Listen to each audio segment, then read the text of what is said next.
रंग के फके केहू सिंहासन चढ़े चली त केहू बांधल जाई जंजीर।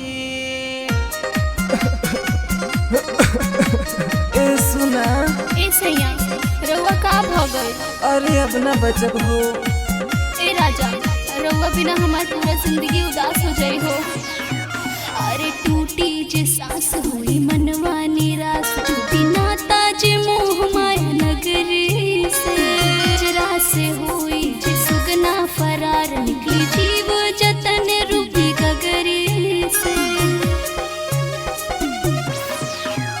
अरे टूटी जे सांस हुई मनवा निराश, छूटी नाता जे मोह माया नगरी से, पिंजरा से हुई जे सुगना फरार, निकली जीव जतन रूपी गगरी से। अजय बात कोना बतानी में, बतानी में, बतानी में। हे दुनिया इहे निर्गुण सागरवा में जइबै समाय देखा लौकाता जावन अंग संग में। इहे निर्गुण सागरवा में जइबै समाय देखा लौकाता जावन अंग संग में।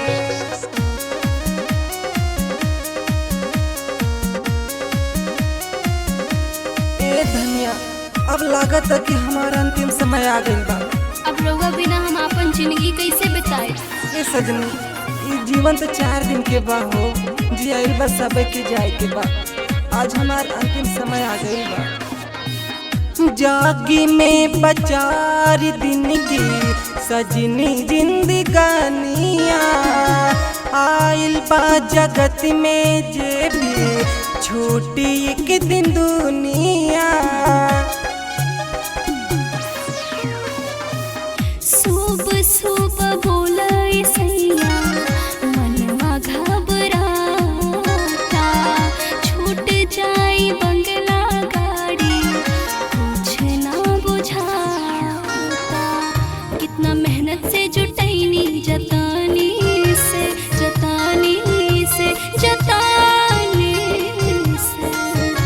इहे निर्गुण सागरवा में जइबै समाय देखा लौकाता जावन अंग संग में। इहे निर्गुण सागरवा में जइबै समाय देखा लौकाता जावन अंग संग में। ए सैया तू तो हमनी के छोड़ के जाता रह, हम कैसे रह यहाँ? हे धनिया सबके सहारा तो राम जी बाड़े, तुहू राम के सहारा लेला।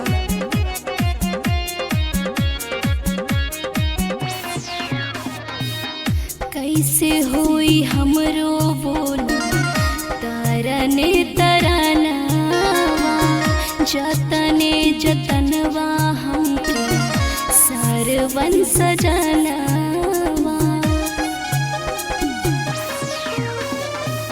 छोड़ी मोह माया के कर हरि भजनिया, सत्य गुरु शरण में आवा तू है सजनिया। मिली मुक्ति हो तो के भरमों से, भरमों से, भरमों से।